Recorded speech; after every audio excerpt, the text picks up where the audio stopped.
Should've took that thing. Shalom, shalom, shalom. This is your Akazaki Yahoo, and I start this broadcast as I would start any broadcast by first of all giving all praise, honor, and great esteem unto the Most High Power, Yahuwah, Bahashem, Yahushua Hamashiach, and to the 12 tribes of Israel who are scattered to the four quarters of the earth. I say shalom wabarukim, that is peace and blessings. And I cannot wait to the day that the Most High brings us back together and we are once again 12 tribes, one family, one nation, under the Most High power, under one covenant. Hallelujah. Hallelujah. I'm joined this evening by my most esteemed Akinanaya. Shalom, Maki.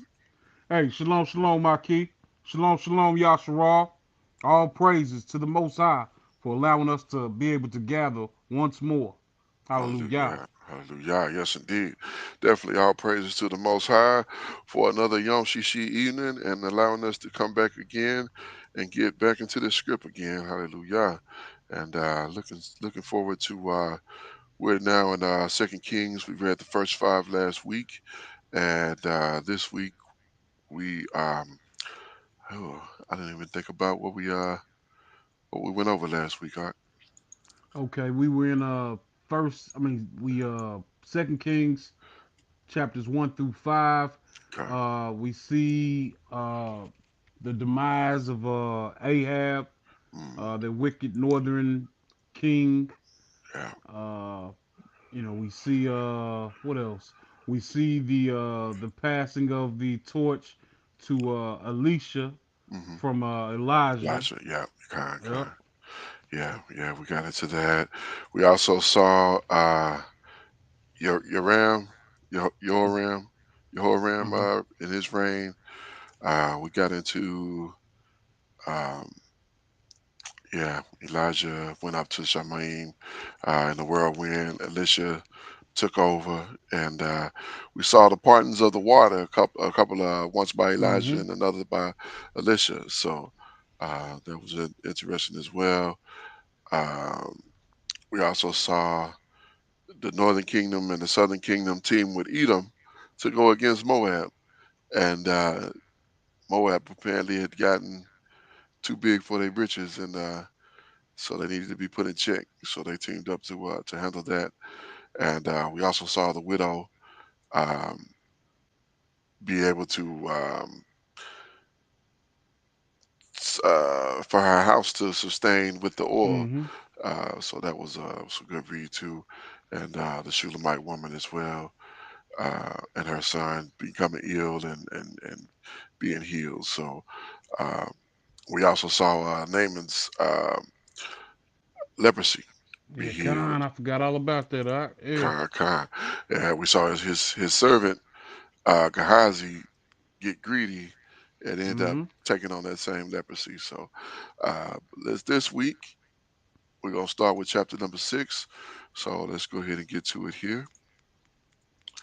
All right, verse second Kings or second Malachim chapter 6 and verse number 1. The axe he had recovered, and all right, it says, and the sons of the prophets said to Elisha, behold, now the place where we dwell with you is too straight for us.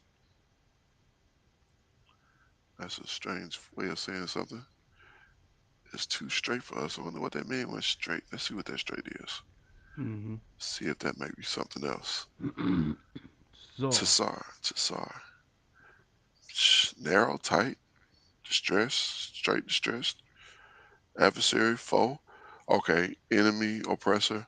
So it may be like it's too many enemies or too much problems in this particular area. That may be what they're kind of alluding to, but we'll continue reading and see if we get it through the context here. Verse 2.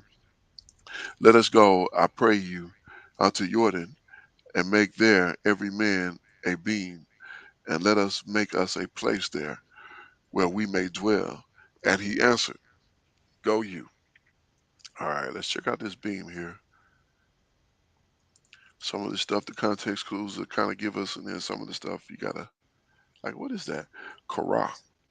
Korah. Korah. hmm Uh, Rifter, R-A-F-T-E-R, Rifter, Raptor. Raptor, sorry. Okay, Raptor or Beam. So that sounds like something that like a support type of Yeah, mechanism in the for. ceiling or something, you know. Yeah, that's what I'm thinking in my mind. So okay, well, let's continue. Verse 3. And one said, Be content, I pray you, and go with your servant. And he answered, I will go. So he went with them. And when they came to Jordan, he cut down wood. But as one was falling, Slakia, but as one was failing a beam, the axe head fell into the water. And he cried and said, Alas, master, for it was borrowed. Oh boy, so that takes me right back to the Torah. As if you borrow something from somebody and something happened to it, you're responsible for it. Mm-hmm. You know what I'm saying? So that's what Torah say. So you can't just be like, oh, it just happened. Sorry. Verse 6. And the man said, Salakia, and the man of the Most High said, where did it fall? Where fell it? And he showed him the place, and he cut down a stick and cast it thither, and the iron did swim. Wow. Mm. Wow. Have you heard this before? Nah, I don't remember this. Yeah, I think I've heard of it. I hadn't read it, but the iron did swim. All praises. I know Abba is able.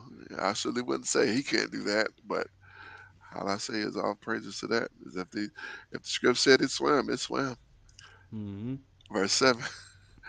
Therefore he said, Take it up to you. And he put it on his and he put out his hand and took it. The Armenian plot to capture Elisha. So what they want Elisha trying to think what they think he gonna serve them or serve their power? Well, Verse 8. stop him from prophesying and bringing down brimstone. Right, right. Yeah, one ironic thing that we read uh, in the previous chapter, I believe in the last book, where the prophets were actually making war plans. And they said, if you escape you, then he gonna come here, and if he come there, then he gonna get here by. And they was naming the prophets like these prophets gonna handle them like, and like I think I mentioned before, and in my mind that wasn't a thing, where the prophets were handling people or putting people to death. You Mm-hmm. think of the man of the Most High as a sanctified, like no bloody type, but nah, that's fantasy. That's not reality. In reality, Hey, come. yeah, these was men of war as well. So, Mm-hmm. verse 8. Then the king of Syria warred against Israel and took counsel with his servants, saying, In such and such a place shall be my camp. And the man of the Most High sent unto the king of Israel, saying, Beware that you pass not such a place from there to Syria. Salakia. From there, the Syrians are come down. So that's why they're trying to get rid of him. They realize he giving away they strategies or whatever. Mm-hmm. Uh, Salakia, verse 10. And the king of Israel sent to the place which the man of the Most High told him and warned him of, and saved himself there, not once nor twice. Therefore the heart of the king of Syria was sore troubled for this thing. And he called his servants and said unto them, Will ye show me which of us is the king of Israel? Salakia.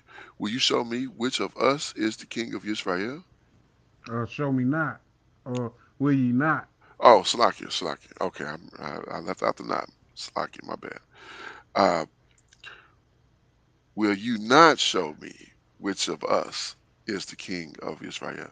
But it's I don't know. It's kind of still a head scratcher because therefore the heart of the king of Syria was sore troubled for this thing.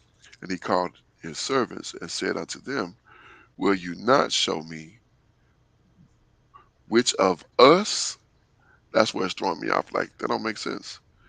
Like, which one of these is the king of Israel? That would make more sense. But which of us? So I guess he's like saying, am I going to rule this or not? But I don't know if this is, if that's what he means on that. Am I reading that right? Well, let's go back up to verse verse 9. Verse 9. Okay. Okay, and the man of the Most High sent unto the king of Israel, saying, so the man of the Most High sent unto the king, saying, beware that thou pass not such a place, for thither the Syrians are come down. And Right. the king of Israel sent to the place which the man of the Most High told him and warned him of, and saved himself there, not once nor twice. Therefore the heart of the king of Syria was sore troubled for this thing, and he called to his servants and said unto them, will ye not show me which of us is for the king of Israel? That's another word I missed. Is for the king of Israel. Okay. Khan, Mm-hmm. Khan, Khan. Okay. So, okay, my bad, my bad. Because I was going over it too fast and I left those. At first, I left out not, and then I left out for. So that's why it didn't make sense. But now it makes better sense when we put Mm-hmm. the for back into it. So, um, Khan, Khan. Okay, so verse 12, Salakia. All right, verse 12. And one of his servants said, none, my master, O king, but Elisha, the prophet that is in Israel, telleth of the telleth the king of Israel the word that you speak in your bedchamber. So he went to his servants, and I guess his servant is a soothsayer or whatever the case, because he's able to tell what's happening. And so he's saying Elisha is the one giving away your information because he know what he getting information on what you doing while you in your bedroom. Mm-hmm. Verse 13. And he said, go and spy where he is, and I may send and fetch him. And it was told him, saying, behold, he is in Dothan. Dothan. Dothan. Are we familiar with Dothan? You remember that one? Yeah, Khan. Okay, okay, Yep. okay. Yeah, we can go forward then. I wasn't for sure. Um, verse 14. I'm gonna slow down on this because I'm running over these words too fast, skipping them. Verse 14.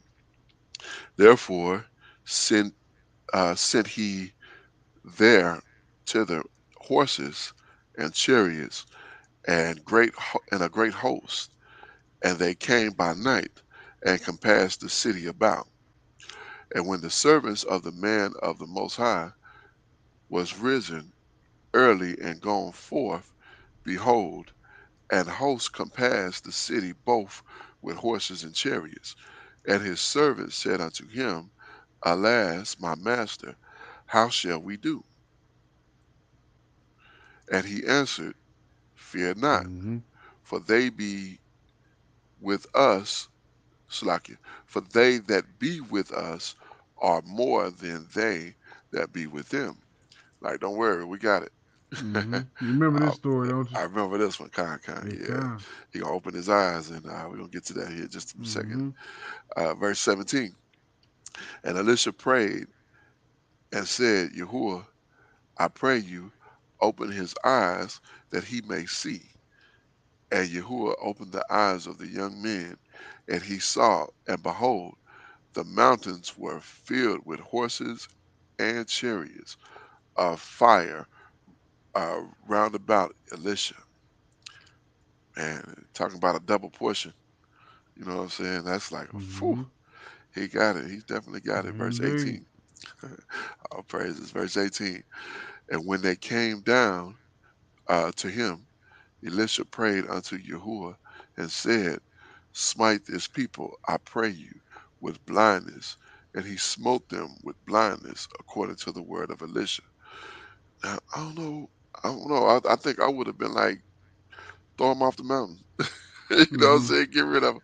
But he said it's fighting with blindness, which, I mean, both of those scenarios are terrifying, but yeah, you know, being smoked with blindness, you know, it's it's terrifying. You know what I mean? yeah, Like you oh can't yeah, see, you can just hear, you know all this stuff that's going on around you. right, You know, it's a fearful way of passing away, you know?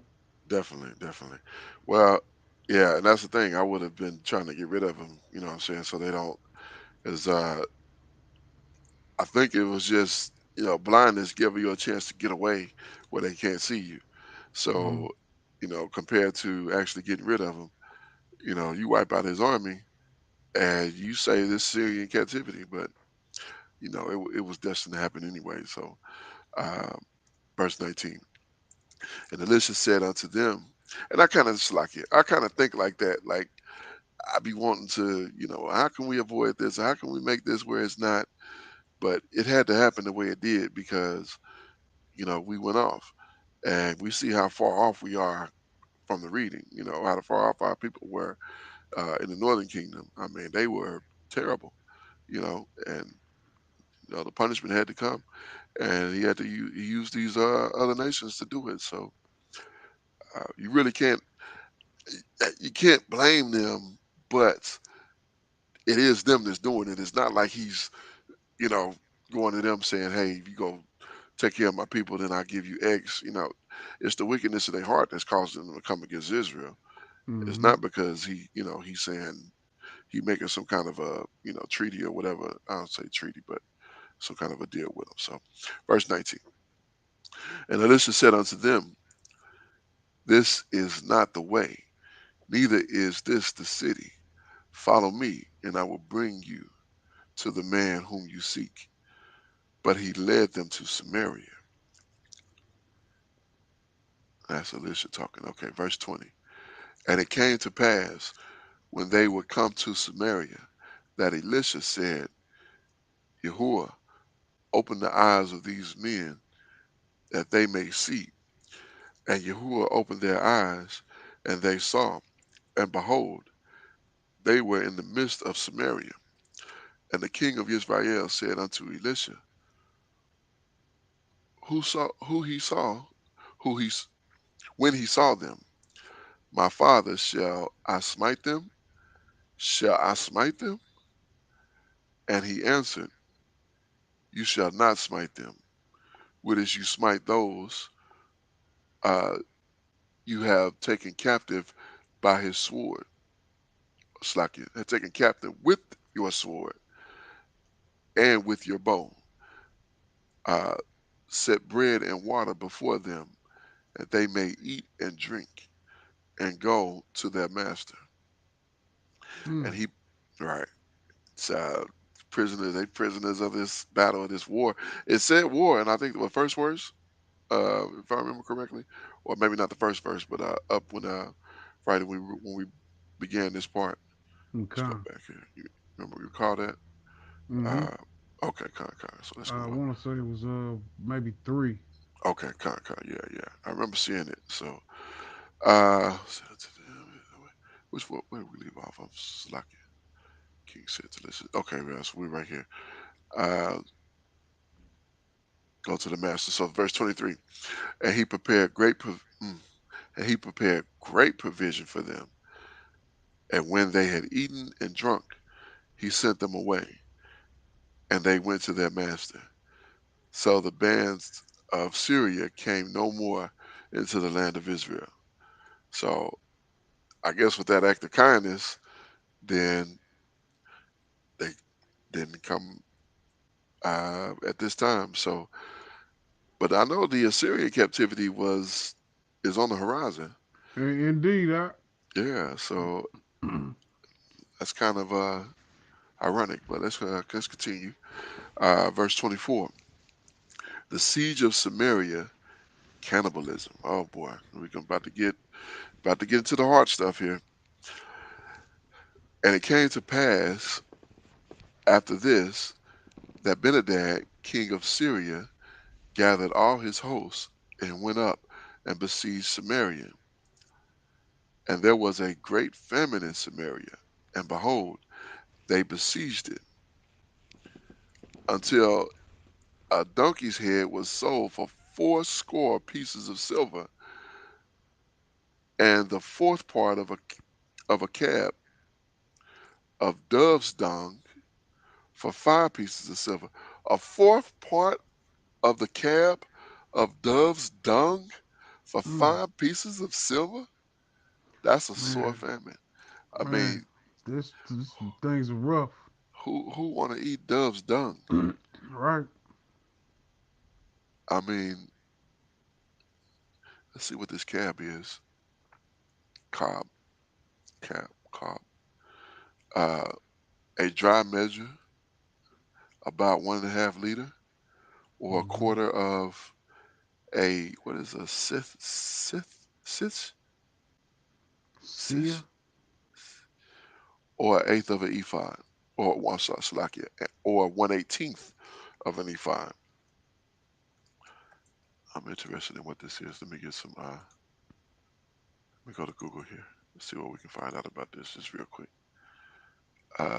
Sia unit, Sia or Sia, plural, Salim, a unit of dry measurement of ancient origin, founded in the Bible, which equal to a third. Oh, gotta finish it. They want money. If you ever Mhm. seen, if Right. you've been on Wikipedia lately, they've been begging for money. Uh, let me see, what was it? Ephod or bath. In layman's terms, it was equal to the capacity of 144 medium-sized eggs. Mm. Oh, that's not 144. That's a lot of eggs. Yeah, indeed. That's like more than what I was thinking as far as like this measure, you know. Yeah, yeah. 9 U.S. quarts are 8.5 liters. That's a lot of dung. Mm-hmm. That's a lot of. That's a whole lot of dung. So, okay, yeah, I was thinking that it was like a quarter of a small piece. But all right, let's continue. That's why we look up things like that to see what we're talking about here. Um, verse 26. And as the king of Israel was passing by upon the wall, there cried a woman to him, saying, "Help, my master, O king." And he said, "If Yahuwah do not help you, where shall I where shall I help you? Out of the barn door, or Slakia, out of the barn floor, or out of the winepress?" And the king said unto her, "What aileth you?" And she answered, "This woman said unto me, Give your son, that we may eat him today, and we will eat my son tomorrow." What? Well, Verse 29. So we boiled my son, and did eat him. And I said unto her the next day, Give your son, that we may eat him. And she had hid her son. She hid her son. She like, you ain't eat my son. Boy, that's crazy. This is a hard. Oof. I said this is a hard read right here. Verse 30. Just to think that you eating, you boiling. Oh my goodness. Verse 30. And it came to pass, when the king heard the words of the woman, that he rent his clothes, and he passed by upon the wall. And the people looked, and behold, he had sackcloth upon his flesh. As he should, because when you in this dire strait, so you're talking about boiling your children and eating to eat. Oh my goodness. I think I would rather eat dirt than to eat my children. Verse 31. Then he said, Most High do so and more also to me, if the head of Elisha, the son of Shaphat, had stand Slakia, shall stand on him. this day. But Elisha sat in his house, and the elders sat with him. And the king sent a man from before him. But ere the message came to him, and he said, Slaki, and said to the elders, see you how the son of the murdered have sent to take away mine head. Look, when the messenger come, shut the door and hold him fast at the door. Is not the sound of his master's feet behind him? And while he yet talked with them, behold, the messenger came down to him unto him, and said, Behold, this evil is of Yahuwah. What should I wait for Yahuwah? What should I wait for Yahuwah any longer? Yeah, it's beyond bad. Oh, Okay. good news here. Elisha promises food, so food is coming. So the famine about to be done. I can't imagine it being so bad that you trying to make a plan to eat your children and boil them at that. I mean, that's it's hard to say. It's hard to say that that's crazy because you haven't been in that position. You know what I'm saying? So to think that obviously they've probably gone absorbing amount of time with no food. So to even think of that as an option, Yeah. you know, Uh, Trying to think of like the mind state of someone who is open to that suggestion. You right? know, Let's boy eat I've my son seen and yours, son. right. I've seen in parts of the war torn parts of West Africa Mm, where you hear horrible stories of the people becoming cannibals and eating the people that they're fighting against. right? Yeah, But yeah. you don't hear. I Eating don't their know, man. children. But it's so much going on, man. Right, Uh, kind. It took me back when we was reading just when we was reading that just then to the remember when Shaul had put out the declaration saying nobody eat anything or drink any water, and his men was starving. And Jonathan tasted, put his spear to the honey and tasted it, and it said it lit up his eyes. So it was just so much better that because he felt so much better because he just tasted a little bit of honey, and his men or his hosts when they came to this particular place, they saw these sheep, and they ate them with the blood, like they was just eating them like raw. Like this is worse than that. I mean, understand at that time that was they was out at war, so they was mm-hmm.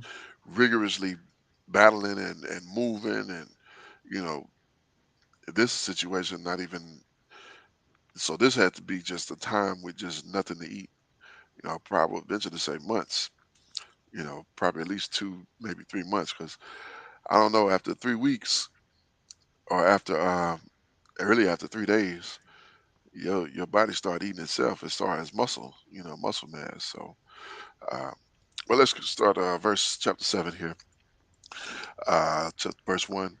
Then Elisha said, Hear you the word of Yahuwah. Thus saith Yahuwah, Tomorrow about this time shall a measure of fine flour be sold for a shekel, and 2 measures of barley for a shekel, in the gates of Samaria. Then uh, a master of whose hand the king leaned answered the man of the Most High and said, Behold, if Yahuwah would make windows in Shamaim, mighty this thing be. And he said, Behold, you shall see it with your own eyes, but shall not eat thereof. Oh boy. Look, that's what happens. You get to running your mouth. You should shut your mouth. Look, Mm-hmm.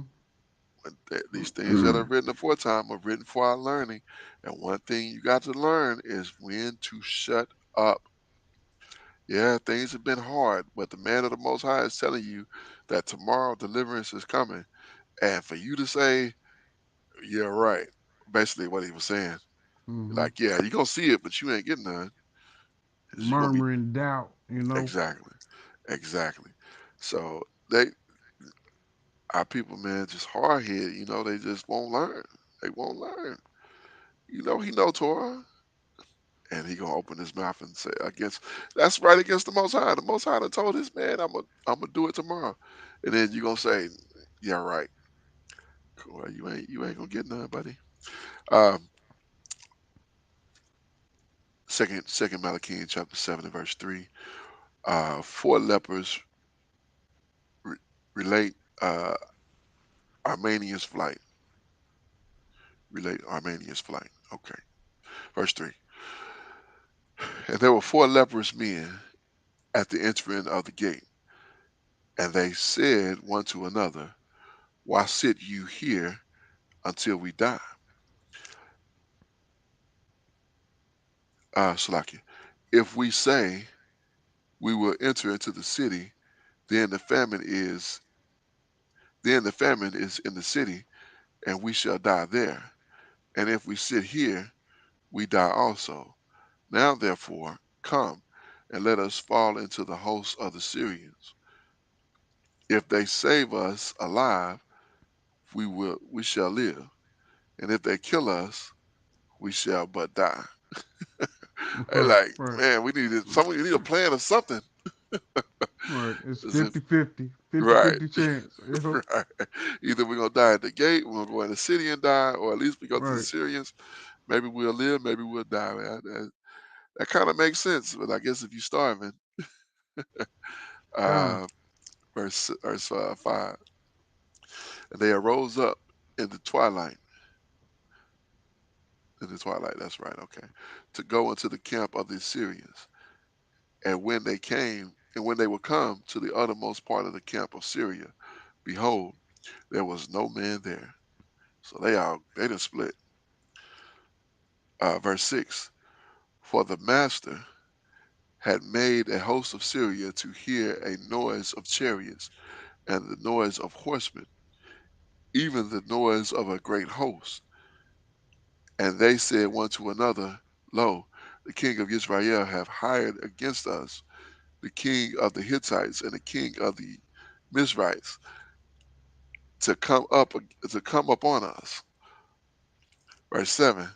Wherefore they arose and fled in the twilight, and left their tents and their horses and their donkeys, even the camp as it was, and fled for their lives. Look, and it's like that's crazy, Slakia, because it's ironic because sometimes seem like I've heard something, and I really was thinking in my mind, I was like, that was my mind. I didn't hear that for real. Like, Hmm. but it sounds. I don't know when you're trying to perceive something, you really can't tell. Like it could be like I've heard it sound like a whop, like a loud clap. I'm like that's my mind. I didn't hear that for real. Like Yeah, nobody's in con. here. But yeah, I Yeah, imagine that. I'm, Yeah, it had to be something like that. Go ahead. I'm imagining the scene, and Yeah. it was probably the leaders probably tried to dip off quietly and leave on their horses. But can you imagine the cats trying to get out of there on them donkeys? Right, right, right. No, they got up. They like, man, forget all this stuff. We out. You know what I'm Yeah, saying? we getting out of here. They finna come up on us, and they gonna be Right. on us, and yeah, we just they probably, and I don't know if how they did it, because we was always the time I was in the war, we was always in the rear, so we had time to you know take a shower, things of that nature. But we had all those amenities set up. So I don't know if this time how they had it, if they had like sleepwear that they put on, because we would put our uh, sleepwear on, and Mm-hmm. we could be comfortable. But for these cats, they probably had they. you know, they regular stuff on, probably took their shoes off, try to get comfortable, and but they set up tents and whatnot. But yeah, they was just out of there. So, um, verse 8. And when the lepers came to the uttermost part of the camp, then went into one tent and did eat and drink, and carried their silver and gold and raiment, and went and hid it, and came again and entered into another tent, and carried there also, and went and hid it. Then came Slacky. Then they said one to another, We do not well. This day is a good day. Slacky. This day is a day of good tidings. Slacky. I don't know how I be Mm-hmm. doing that. And we hold our peace. If we tarry till the morning light, some mischief will come upon us. Now therefore come, that we may go and tell the king's household. So they came and called unto the potter of the city, the porter of the city, Salakia.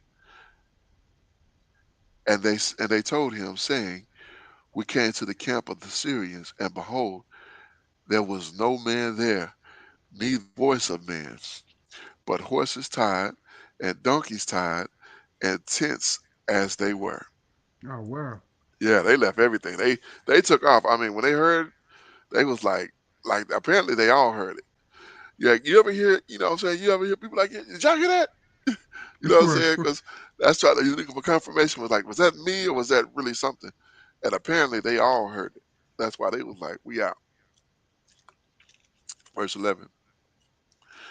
And he called the porter, and they told it to the king's house within.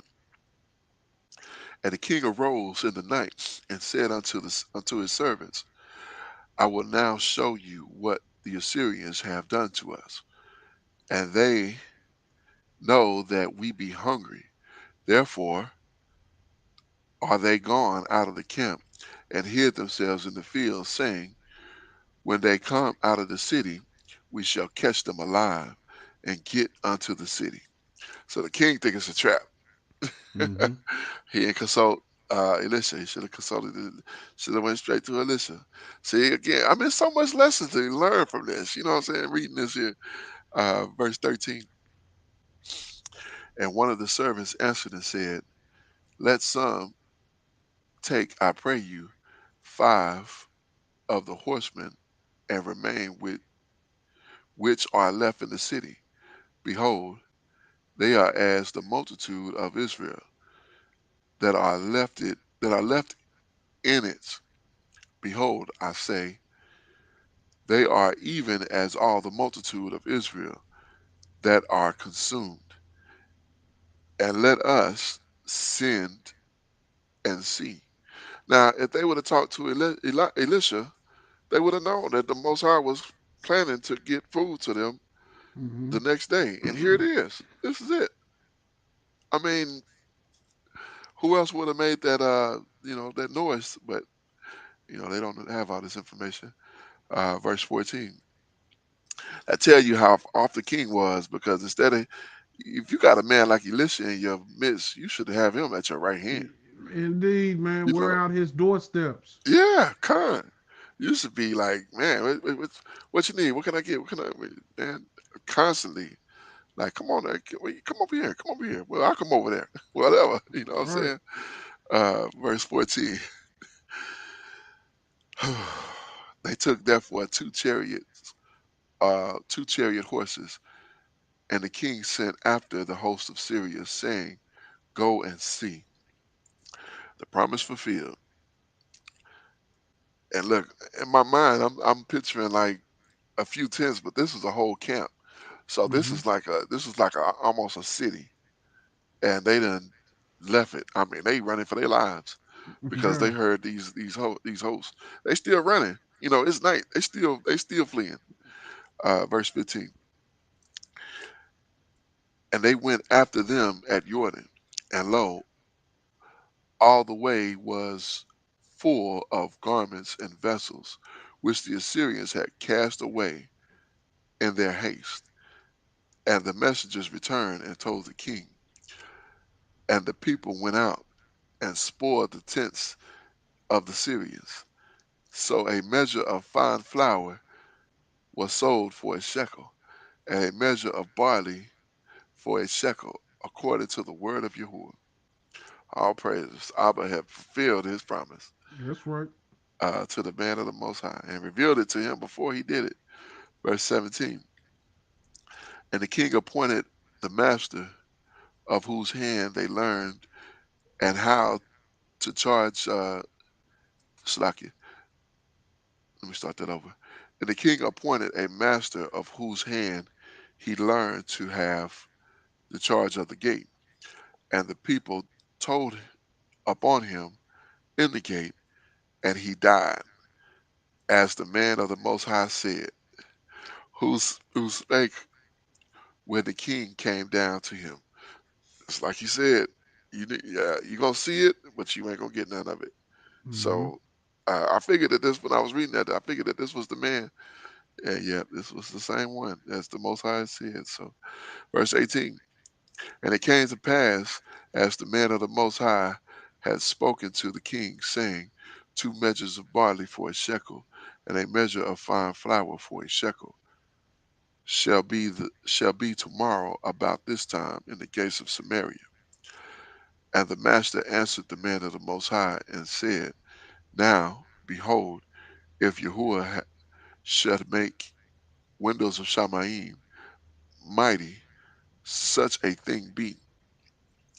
And he said, Behold, you was you shall see it with your eyes, but shall not eat thereof. And so it fell out upon him, for the man trodden Slakia, for the people trodden upon him in the gate, and he died. So once again, learn to control your mouth. Learn from the scripts. Don't Mm-hmm. just read this or hear this Apply and it. you know what I'm saying? Learn, learn, learn. See if we got somebody in here with us. Yeah, we got somebody. Learn from what we're reading here, viewers. Shalom, shalom. Thanks for joining us. Glad you're here with us. Uh, learn from this. It's like they did in the wilderness with Moshe. They murmured. What happened? Abba punished them, put them to death. Mm-hmm. See the same thing in this situation.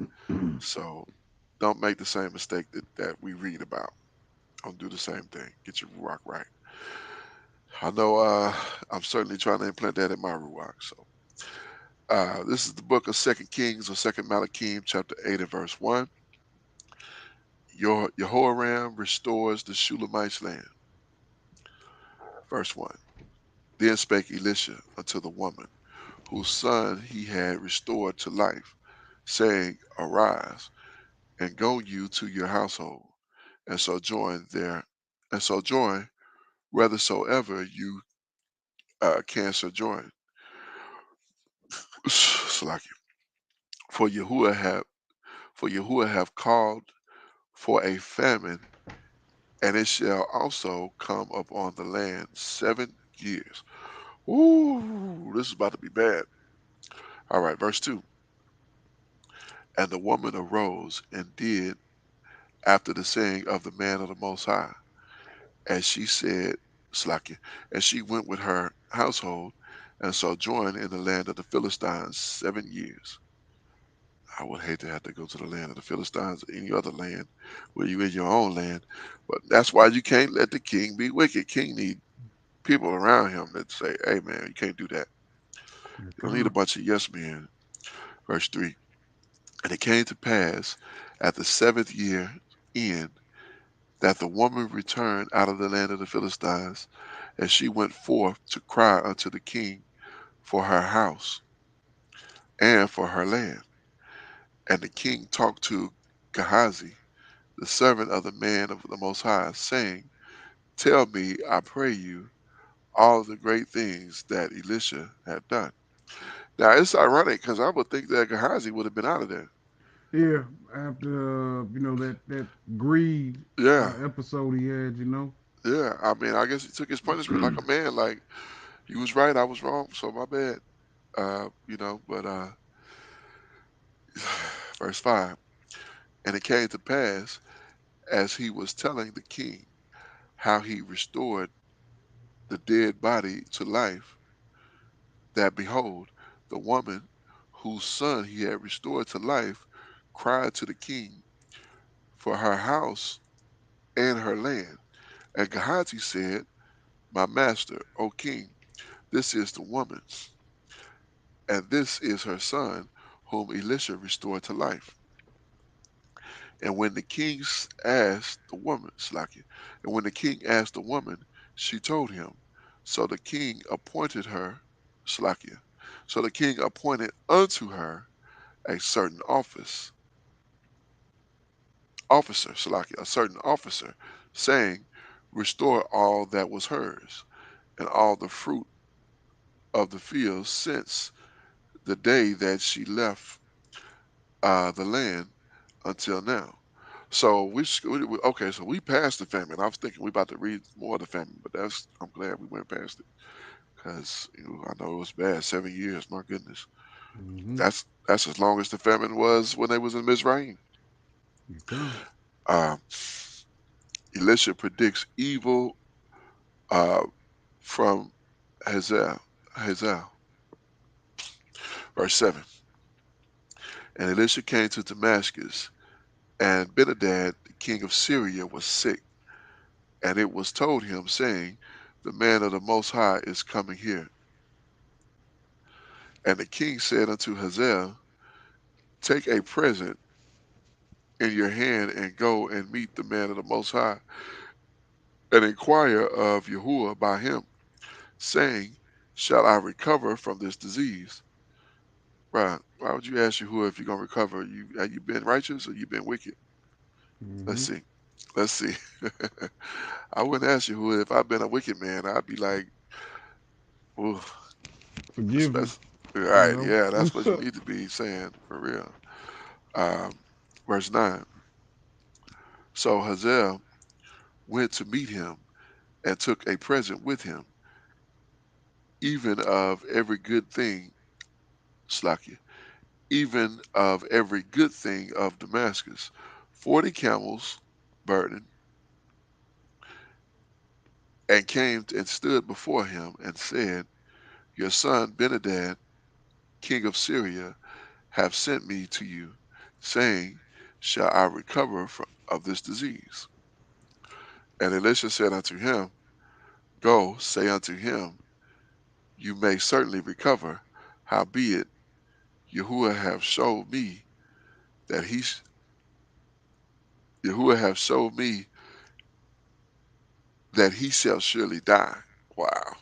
So it's a wrap for you, what's his name? Benadad? Yeah, it's a Mm-hmm. wrap for you, Benadad. Verse 11.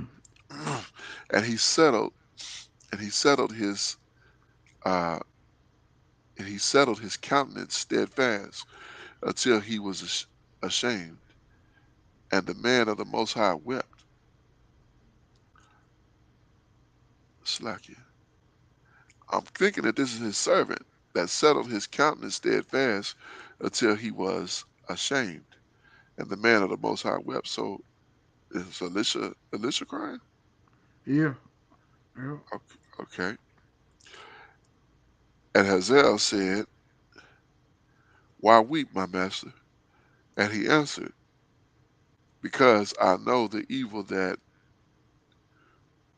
you would do unto the children of Israel, their stronghold with you set on fire, and their young men will you slay with the sword, and will dash their children and rip up their women with children. Oh gracious. No wonder he cried. That was make me want to cry. Verse 13. And Haziel said, but what is your servant Salakia? I don't know why I be running these words together. Verse 13. And Haziel said, but what? Is your servant a dog that he should do this great thing? And Elisha answered, Yahuwah hath shown me that you shall be king over Syria. Man, mm. verse. See, I just imagine like, can you imagine being in that close of contact with the Abba or with his representative, and Right. he's giving you this type of information, and you know this the stuff he gonna do? Like, why? I would be mad at me because I would have, yeah, his head would have been off. God, God. You know what I'm saying? I would have been like, he gonna do that? But Salaki, that's why he can't give it to Akazaki Yahu. I'm too much of a nationalist. Verse 4. So he departed from Elisha and came to his master, who said unto him, What did Elisha what said Elisha to you? And he answered, He told me that you would surely recover. And it came to pass on the morrow that he took a thick cloth and dipped it in water and spread it over his face so that he died.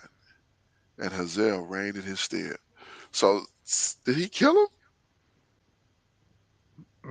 God. He Yep. took a thick cloth and dipped it in water and spread it over his face so that he died. Yeah, so he basically suffocated him or drowned him or caused him. Waterboarding sound like or Yeah, something. yeah, it really do. It really do sound like waterboarding. Actually, I was thinking that, like, did he kill him? Like, yeah, he killed him. Wow. Verse Second Malachi chapter 8 and verse 16. Another Jehoram reigns in Yehuda. Verse 16. And in the 15th year of Jehoram, the son of Ahab's king of Israel, Jehoshaphat Jehoshaphat being the king of Yehuda, Jehoram, the son of Jehoshaphat, king of Yehuda, began to reign. 32 years old was he when he began to reign, and he reigned 8 years in Jerusalem. And he walked in the way of the kings of Israel, as did the house of Ahab. For the daughters of Ahab was his wife. Slakia. For the daughter of Ahab was his wife, and he did evil in the sight of Yahuwah. Oh man, can somebody please not do evil in the sight of Yahuwah? I mean, can we see that somewhere, please? But you remember his father Uh-huh. had kind of reestablished those ties with the Northern Kingdom. Yeah, Uh, his father was like one of the first kings of Yehuda that wasn't fighting against the Northern Kingdom. You yeah, know, yeah. and apparently there was some type of relationship made between these families Their to the children, point yeah. where he takes their daughter for his Mm, son to wife. right, right, kind. But I just hate it though, to read it like, can we see anything but did evil in the sight of Yahuwah? Can we see somebody put a smile on Yahuwah's face? I mean, can man. Verse 19. uh, Yet Yahuwah would not destroy Yehuda for David his servant's sake, as he promised to give him away a light and to his children. So remember, these are still his line that's Hmm. reigning here. Um, verse 20.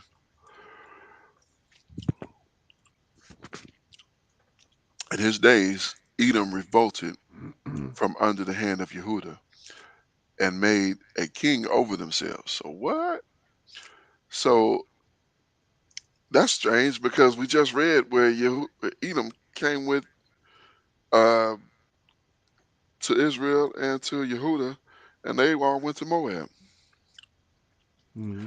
But So now, I'm assuming that they don't have a flat out king. You know what I mean? And someone ruling. You know what I mean? Because they're a subjugated nation of Yeah, people at this point. yeah. I mean, has this been since the time of King David? I guess. I want to say it was mm, I forget. I tell you the Surely truth. not. Yeah, yeah. We'll have to go back and look at that. But let's continue here. Uh, verse 21. Uh, so Yoram went over to Zion, and all the chariots with him, and he rose by night and smote the Edomites, which compassed him about, and the captains of the chariots, and the people fled unto their tents. Yet Edom revolted under the hand of Yehuda unto this day. Then Lebna, Libna, Libna. Libna revolted at the same time. Now, who in the world is Libna? Let's see who that is. Libna, pavement, So these royal are city some of of the the. Canaanites, south of Joshua. The station between Sinai and Kadesh of Israel during the wilderness wandering. Hmm. Libna, a place in the desert, and one in Palestine. Libna. So Libna, obviously a location. I mean, we've seen it Hmm. back in Numbers even. It But it it sounds like it's one of these cities that our people had taken over, yeah, but some other people there. You know. kind. Excuse me, just a minute. I gotta clear myself here. One second.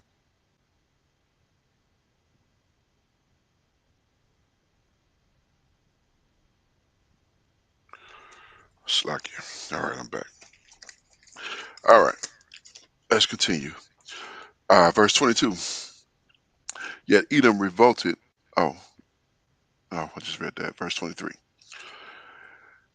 And the rest of the acts of Joram and all he did, are they not written in the book of the Chronicles of the Kings of Yehuda?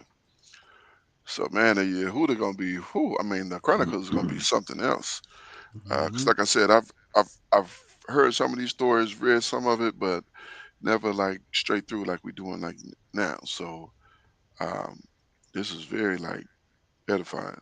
You know what I'm saying? So, verse 24. Uh, I never get that name, Mark. Ahazia. Ahaziah, Salakia. Ahaziah succeeds Jehoram and Yehuda. Ahaziah. I'm gonna get that next time. Ahaziah. And Jehoram slept with his fathers and was buried with his fathers in the city of David. And Ahaziah, his son, reigned in his stead. In the 12th year of Jehoram, the son of Ahab, king of Israel, did Ahaziah, the son of Jehoram, king of Yehuda, being began to reign. 2 and 20 years old was Ahaziah when he began to reign, and he reigned 1 year in Jerusalem. And his mother's name was Athaliah. Aliyah, Talia. Athaliah. Uh huh.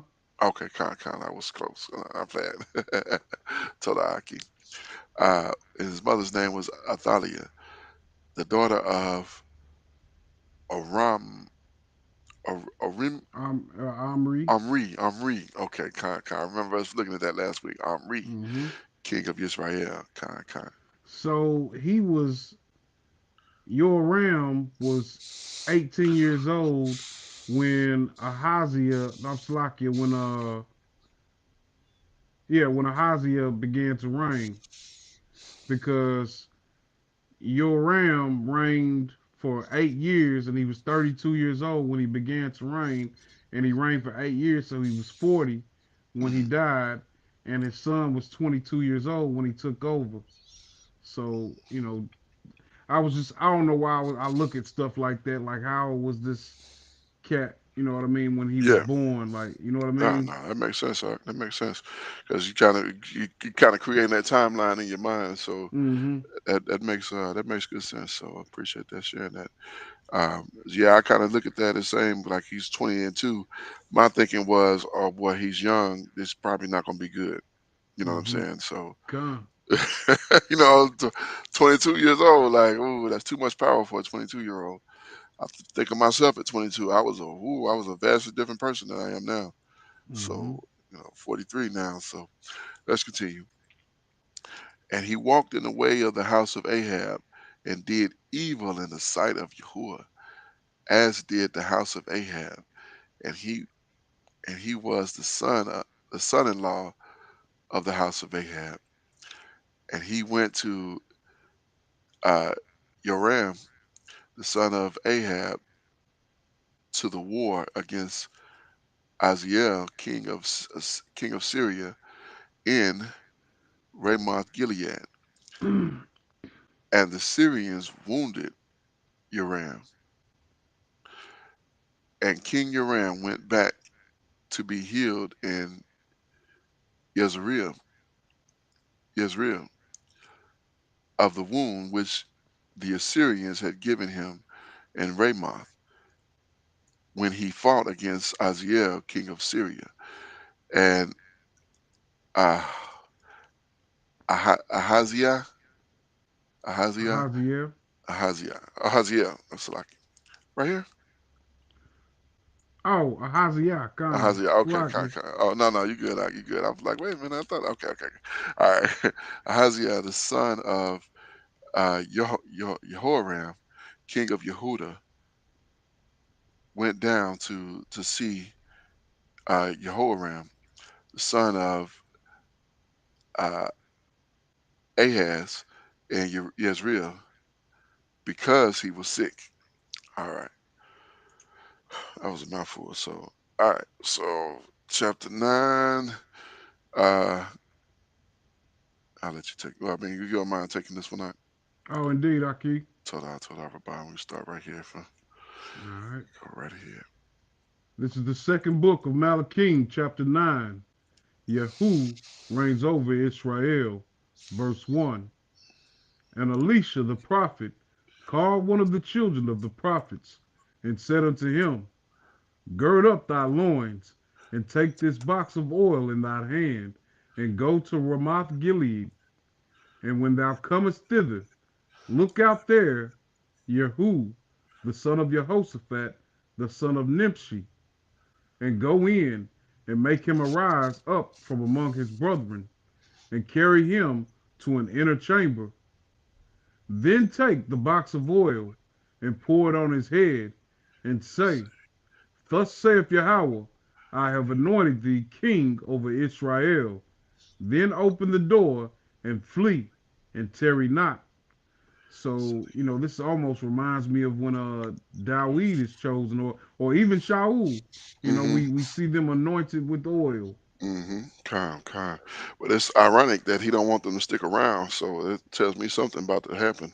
So he Mm-hmm. like get it, do it, and get out. Like, yeah, this the king, and we out. And God. you know what I'm saying? Like something gonna come about. Stupid thing keep hitting the mute button. I'm sorry. My bad. Go ahead. Go ahead. If you don't mind. All right, verse 4. So the young man, even the young man, the prophet, went to Ramoth Gilead. And when he came, behold, the captains of the host were sitting, and he said, I have an errand to thee, O captain. And Jehu said, Unto which of all us? And he said, To thee, O captain. And he arose and went into the house, and he poured the oil on his head, and said unto him, Thus saith Yahweh, power of Israel, I have anointed thee king over the people of Yahweh, even over Israel. And thou shalt smite the house of Ahab thy master, that I may avenge the blood of my servants the prophets, and the blood of all the servants of Yahweh at the hand of Jezebel. So this is this is the Most High making good. This is the actual scenario of how this came to be. Uh, the prophecy that he had prophesied against Ahab. You remember he said he wasn't gonna leave anyone pissing against the wall. I Oh, think. con. Yeah, we're gonna get rid of all the males. We at Hmm. verse 7 there, so we starting at verse 8. You said that I might have read that wrong. I was looking at that, and well, that was in chapter 8. So was that Jezebel, and I was saying Israel? Nah, nah, I Oh, don't okay, think. okay. I'm, Yeah, I'm yes, thinking because like maybe Yezreel that's is a place. Yeah, okay, con. okay, con. I was like, did I say that wrong? Was I looking at that wrong? 'Cause, yeah, I'm good for messing up. Like I see it and say it wrong, but okay, con. Go ahead. All right, verse 8. For the whole house of Ahab shall perish, and I will cut off from Ahab him that pisseth against the wall, and him that is shut up and left in Israel. And I will make the house of Ahab like the house of Jeroboam, the son of Nebat, and like the house of Baasha, the son of Ahiah. And the dog shall eat Jezebel in the portion of Jezreel, and there shall be none to bury her. And he opened the door and fled. So there's Jezreel. That's what made me, because look how look similar they look, and Mm-hmm. I was thinking I was saying this one or saying this one for that one, but no, that's not. So okay, kind. But Con. yeah, he's certainly making good on that, because it's what he said that the dogs would eat Jezebel and Jezebel, I should say, and yeah, and he was gonna take care of it. So that's why they got to get out, because some stuff about to go down when it happens. So let's continue. Mm-hmm. Verse 11. Then Jehu came forth to the servants of his master, and one said unto him, Is all well? Wherefore came this mad fellow to thee? And he said unto them, Ye know the man and his communication. And they said, It is false. Tell us now. And he said, Thus and thus spake he to me, saying, Thus saith Yahweh, I have anointed thee king over Israel. Then they hasted and took every man his garment, and put it under him on the top of the stairs, and blew with trumpets, saying, Yehu is king. So it's like an ordination. You know what I Hmm. mean? They ready to celebrate, but it's we're gonna see. Yeah, Khan. All right. Jehoram is assassinated. Wow. Verse Yeah. 14. So Yehu, the son of Jehoshaphat, the son of Nimshi, conspired against Joram. Now Joram had kept Ramoth Gilead, he and all Israel, because Hazael, king of Syria. But King Joram was returned to be healed in Jezreel of the wounds which the Assyrians had given him, when he fought with Hazael, king of Syria. And Jehu said, If it be your minds, then let none go forth nor escape out of the city to go to tell it in Jezreel. And Jehu rode in a chariot and went to Jezreel, for Joram lay there. And Ahaziah, king of Yehuda, was come down to see Joram. And there stood a watchman over the tower of Jezreel. And he spied the company of Jehu as he came, and said, I see a company. And Joram said, Take a horseman and send to meet them, and let him say, Is it peace? So there went one on horseback to meet him, and said, Thus saith the king, Is it peace? And Jehu said, What hast thou to do with peace? Turn thee behind me. And the watchman told, saying, The messengers came to them, but he cometh not again. Then he sent out a second on horseback, which came to them and said, Thus saith the king, Is it peace? And Jehu answered, What hast thou to do with peace? Turn thee behind me. And the watchman told, saying, He came even unto them, and cometh not again. And the driving is like the driving of Jehu the son of Nimshi, for he driveth furiously. Furious. And Joram said, Make ready, and his chariot was made ready.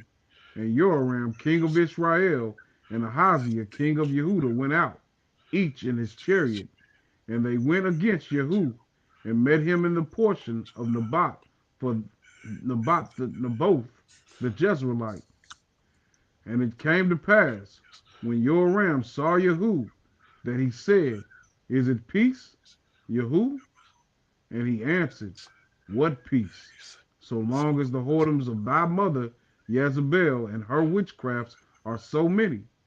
And Mm. Joram turned his hands and fled, and said to Ahaziah, There is treachery, O Ahaziah. And Jehu drew a bow with his full strength, and smote Jehoram between his arms, and the arrow went out at his heart, and he sunk down in his chariot. Wow. Then said Jehu, oh, Salaki, you had something out? I was just saying, wow. He not only was he not bringing peace, he was bringing death. Indeed, Kind. indeed. Verse 25. Then said Jehu to Bidkar, his captain, Take up and cast him the portion of the field of Naboth the Jezreelite. For remember how that, when I and thou rode together after Ahab his father, Yahweh laid this burden upon him. Surely I have seen yesterday the blood of Naboth, and the blood of his sons, saith Yahweh, and I will requite thee in this plat, saith Yahweh. Now, therefore, take and cast him into the plat of ground, according to the word of Yahweh. Jehu assassinates Ahaziah. Mm. Verse 27.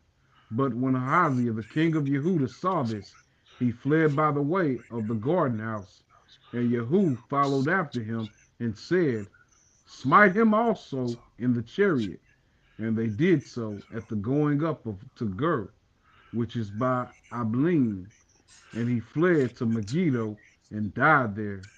Wow. Wow. It's, And wow, that yeah, is he was something, man. collateral damage. Yeah, kind. See it. Wow. That's why his reign was only 1 year. Yeah, God. Hmm. Verse 28. And his servants carried him in a chariot to Jerusalem, and buried him in his sepulchre with his fathers in the city of David. And in the 11th year of Joram the son of Ahab began Ahaziah to reign over Yehuda. And when Jehu was come to Jezreel, Jezebel heard of it, and she painted her face, and tied her head, and looked out a window. And as Jehu entered in at the gate, she said, Had Zimri peace? Who slew his master? And he lifted up his face to the window and said, Who is on my side? Who? And they looked out to him 2 or 3 eunuchs. Jezebel is slain. Verse 33. And he said, Throw her down. So they threw her down, and some of her blood was sprinkled upon the wall and on the horses. And he trode her under foot. And when he was come in, he did eat and drink, and said, Go, see now this cursed woman, and bury her, for she is a king's daughter. And they went to bury her, but they found no more of her than the skull, and the feet, and the palms of her hands. Wherefore they came again and told him, and he said, This is the word of Yahweh, which he spake by his servant Elijah the Tishbite, saying, In the portion of Jezreel shall dogs eat the flesh of Jezebel, and the carcass of Jezebel shall be as the dung upon the face of the field in the portion of Jezreel, so that they shall not say, This is Jezebel. Wow, gone. Nothing but her feet and her skull left. They Wow, ate her like, man. And what she, they said some of her blood came out, but I wonder what she even did at that time, or was man. she just, did they eat her alive? I think that'd have been worse than, being eaten alive. Wow. All right, let's continue on. All right, gone. This is the book of Second Malachim, chapter 10, judgment upon Ahab's house. Verse 1. And Ahab had 70 sons in Samaria, and Jehu wrote letters and sent to Samaria unto the rulers of Jezreel, to the elders, and to them that brought up Ahab's children, saying, Now as soon as this letter cometh to you, seeing your master's sons are with you, and there are with you chariots and horses, a fenced city also, and armor, look even out the best and meanest of your master's sons, and set him on his father's throne, and fight for your master's house. But but they were exceedingly afraid, and said, Behold, two kings stood not before him. How then shall we stand? And he, Salakia, verse 5, and he that was over the house, and he that was over the city, the elders also, and the bringers up of the children sent to Jehu, saying, We are thy servants, and will do all that thou shalt bid us. We shall not make any king. Do thou which do thou that which is good in thine eyes. Then he wrote a letter a second time to them, saying, If ye be mine, and if ye will hearken unto my voice, take ye the heads of the men your master's sons, and come to me in Yezreel by tomorrow at this time tomorrow this time. Now the king's sons, being 70 persons, were with the great men of the city which brought them up. And it came to pass, when the letters came to them, that they looked to the king's sons, and slew 70 persons, and What? put their heads in baskets, and sent him them to Yezreel. Slacky. Wow. My gracious. 70, I guess, is a bad number of sons to have because this is the second time we see 70 sons Yeah, and con. they almost all get killed. Well, all of these in this case. But Hmm. I think 69 of them got killed in Judges, wasn't it? that was uh uh oh, what was his Gideon, name? wasn't Gideon. Yeah, that was his sons. Yeah, that's crazy. Like you see 70 sons, you like, oh man, I was getting light up. But now you see 70 sons, you like, that's gonna be bad. it? You know what I'm Hmm. saying? Con, Because con, con. it's a trend. The beginning of a bad movie or something, you know? Mm-hmm. Yeah. All right, verse 8. And there came a messenger and told him, saying, They have brought the heads of the king's sons. And he said, Lay ye them in two heaps at the entering in of the gate until the morning. My And it goodness. came to pass in the morning that he went out and stood and said to all the people, Ye be righteous. Behold, I conspired against my master and slew him. But who slew all these? Mm. Know now that there shall fall into the earth nothing of the word of Yahweh, which Yahweh spake concerning the house of Ahab. For Yahweh have done that which he spake by his servant Elijah. So Jehu slew all that remained of the house of Ahab in Jezreel, and all his great men, and his kinsfolks, and all his priests, until he left him none remaining. And he arose and departed, and came to Samaria. And as he was at the shearing house in the way, Jehu met with the brethren of Ahaziah king of Yehuda, and said, Who are ye? And they answered, We are the brethren of Ahaziah, and we go down to salute the children of the king and the children of the queen. And he said, Take them alive. And they took them alive and slew them at the pit of the shearing house, even 240 men. Neither left he any of them. Wow. And when he was departed thence, he lighted on Jehonadab, the son of Rechab, coming to meet him. And he saluted him and said to him, Is thine heart right as my heart is with thy heart? And Jehonadab answered, It is. If it be, give me thine hand. And he gave him his hand, and he took him up to him into the chariot. Slacky, right quick. I don't remember seeing this Yehonadab. Yakan. Yeah, I think that's the first time we've seen this. Let's take a look at that name. Yahonadab. Yeah, kind. Uh, All is Jehovah, willing. who is willing. Yes, indeed. Uh, okay. So this is a nephew of Dawid. Well, I'm thinking that this is it, but it's hard to say. I mean, I think this. Let me go back because I think this is the first time we've seen it. Uh, actually, we saw it in Second Sam. So Okay. yeah, I don't remember seeing that back then, but it was only in like two places. So all right, let's continue. All right. Verse 16. And he said, Come with me and see my zeal for Yahweh. So they made him ride in his chariot. And when he came to Samaria, he slew all that remained unto Ahab in Samaria, till he had destroyed him, according to the saying of Yahweh, which he spake to Elijah. Verse 18. Yahoo destroys evil worshippers. Hallelujah, Hallelujah.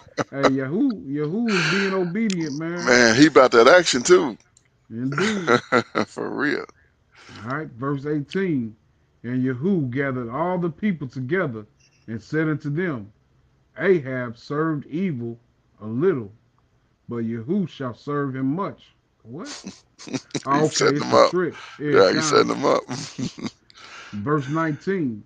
Now therefore, call unto me all the prophets of evil, all his servants, and all his priests.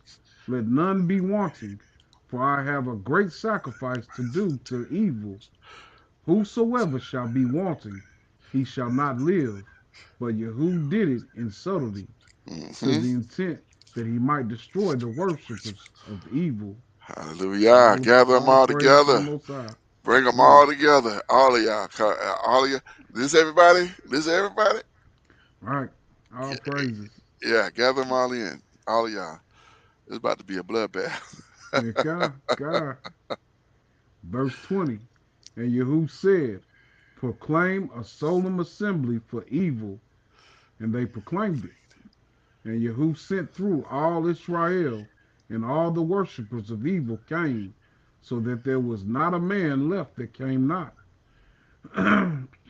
And they came into the house of evil, and the house of evil was full from one end to another.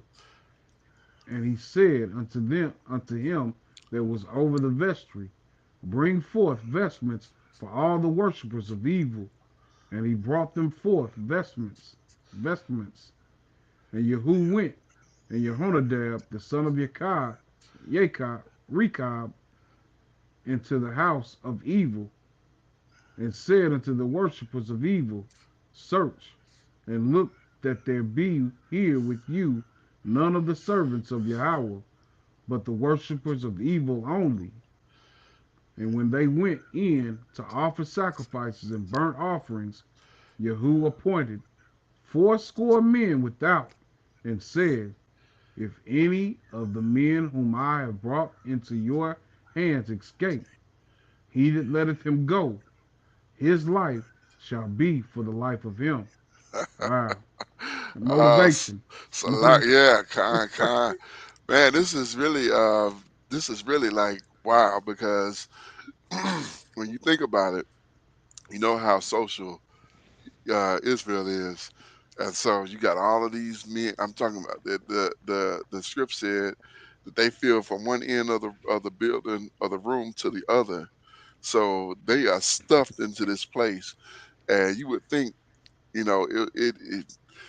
it's tempting because you see people having festive fun that you just go Mm-hmm. join in. Mm-hmm. Well, I ain't gonna really be trying to serve that. I'm just gonna go to say what's up to my folks over here. Nah, cause what's about to happen, you know what I'm saying? I wonder if any of them was like on the fence, like, should I go to this thing? And was like, man, I ain't gonna go. If it was for Yahuwah, I would go, but it's because it's for evil, I ain't going. You know what I'm saying? And they're gonna be glad they didn't show up. So Mm-hmm. Come. All yeah. right. Verse 25. And it came to pass, as soon as he had made an end of offering the burnt offering, that Yahoo said to the guard and to the captains, "Go in and slay them, let none come forth." And they smote them with the edge of the sword. And the guard and the captains cast them out, and went to the city of the house of evil. And they brought forth the images of the house out of the house of evil, and burned them. Hallelujah. Yes, indeed. Praise Yah. Indeed. And they break down the images of evil, and break down the house of evil, and made it a draught house unto this day. Thus Like, Jehu destroyed evil out of Israel. all praises. I All would have lit that praises. joker on fire. You hear me? I guess Yeah, I didn't tell come. him to do that, but man, that's beautiful. That's really beautiful. I'm surprised he even let him get to the burnt offering. I would have got him when they got up in there. Once he had them all in one place, but I guess he wanted to see them actually do the service to the Mm-hmm. evil, so he knew that these were them. You know what I'm saying? So, um, which made sense. Which made sense, but yeah, I don't know if I even would have want to see that. But it made sense that he did, but still. Come. Come. Verse 29. Howbeit, from the sins of Jeroboam, the son of Nebat, who made Israel to sin, Jehu departed not from after them to do, to wit, the golden calves that were in Bethel and that were in Dan. And Yahweh said unto Jehu, because thou hast done well in executing that which is right in mine eyes, and hast done unto the house of Ahab according to all that was in mine heart, thy children of the fourth generation shall sit on the throne of Israel. Okay. Yeah, I mean, he get rewarded for his good deeds, Yeah. for serving Abba. I don't understand why anybody else wouldn't like this. This shouldn't even we shouldn't even be to this point because you should have learned from Jeroboam. Mm-hmm. Indeed. Yeah, but all praises. I'm glad your rule got a good ruach. Mm-hmm. All right. Verse 31. But Jehu took no heed to walk in the law of Yahweh, power of Israel, with all his heart, for he departed not from the sins of Jeroboam, which made Israel to sin. Wow. It was too good to be true. Yeah, kind. I mean, my goodness, he was just a killer, want to kill some folks. I guess I don't know. Right. Right. Man. Verse 32. In those days Yahweh began to cut Israel short, and Hazael smote them in all the coasts of Israel, from Jordan eastward, all the land of Gilead, the Gadites, and the Reubenites, and the Manassanites, from Ahor, which is by the river Arnon, even Gilead and Bashan. Jehoaz succeeds Jehu. Now the verse 34. Now the rest of the acts of Jehu, and all that he did, and all his might, are they not written in the book of the chronicles of the kings of Israel? And Jehu slept with his fathers, and they buried him in Samaria. And Jehoahaz, his son, reigned in his stead. And the time that Jehu reigned over Israel and Samaria was 20 and 8 years. Oh, Yahuwah, I was impressed with your works initially, and you went so far off. Um, I don't understand why. I mean, you had it in the palm of your hand, and I don't understand why you had to backtrack and go off. You Okay. know, you had the servants of the Most High. I don't understand it. I don't understand it. I don't understand it.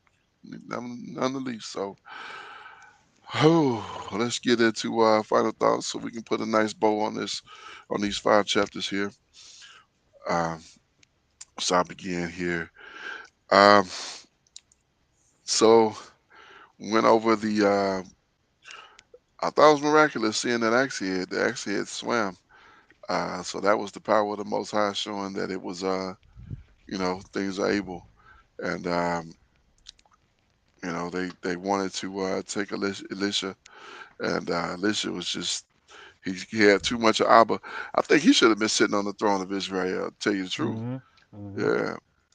We see Samaria sieged, and uh, the evil that went there, them just dealing with that, and that's a rough place to be for anybody, especially our people. Um, Elisha promises us food, or promises them food to come back, and that definitely came to be. And actually used these leopards. I think it was four of them to come to it, and the food promise was fulfilled. So food was brought in. Syrians left food and gold and silver and tents and donkeys and horses, and then they gave back the land to the Shulamite woman. And Hazael is noted for his evil, even kills the king and takes his throne. Um, and then Jehoram and his evil, getting himself killed. Uh, Ahaziah succeeds Jehoram and Yehuda, and yeah, a lot happened in these 5 chapters here. So we see uh, Yehu over Israel, reigning over Israel. And look, I thought he actually had a good ruach. I thought he was a good guy, but apparently, no. Right. But he got Jehoram out of there, and he got And then finished off Isaiah. Ahaz's And house. yeah, yeah. I mean, he was about that action. He was about that Hmm. action. Even caused Jezebel to go down. So I'm like, this is the man right here. This is the cat. Nah, this ain't him. And Ahab's house got judged. So all of that closed out, and Yehu destroys that. When he got those worshippers of evil, man, that was beautiful. That whole setup was beautiful. But I just don't understand why he would go off. When you've done all of these righteous works for the Most High, how do you go off after that? Like, God. I don't understand that. That make me afraid to, I guess, get older almost, because you have this zeal that burns you, and he even said, "See my zeal Hmm. for Yahuwah." How you go off from that? You I would. know, I'm not sure. I'm not sure. And I don't think we can blame ignorance. I don't think No. we can blame this one on ignorance. You know. Mm-mm. Now we'll probably read about it when we get to Chronicles and see, what took him to that place, to where he had to, felt like he had to do what he did. Especially after all the good he did. I mean, he did a lot of good in a short amount of time, and to come back with that, I mean, that's head scratching, beyond head scratching. So slack it. But that's pretty much all I got for final thoughts. Ike, you got anything to add? It kind of, you know, when we were reading the story of Yehu, I was kind of leery of him, like when he had, I understood why he fell upon Yoram, but Mm, I wasn't sure why Ahaziah had to get it also. So I was kind of, but then I started hearing about the acts that Yehu was doing, and I was like, man, this dude is cleaning up the land. right, right,